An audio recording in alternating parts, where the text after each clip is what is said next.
and it's going to be us talking about classic moments in hip hop. Him being from the West Coast, I'm being from the East Coast, and our different takes on it and stuff like that. One of the topics is going to be the impact of Illmatic. That's probably going to be the first one. That's dope. Yeah.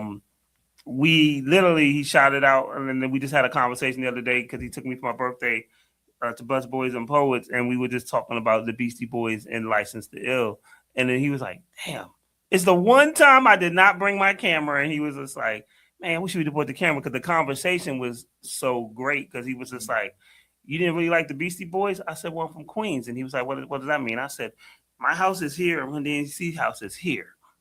So when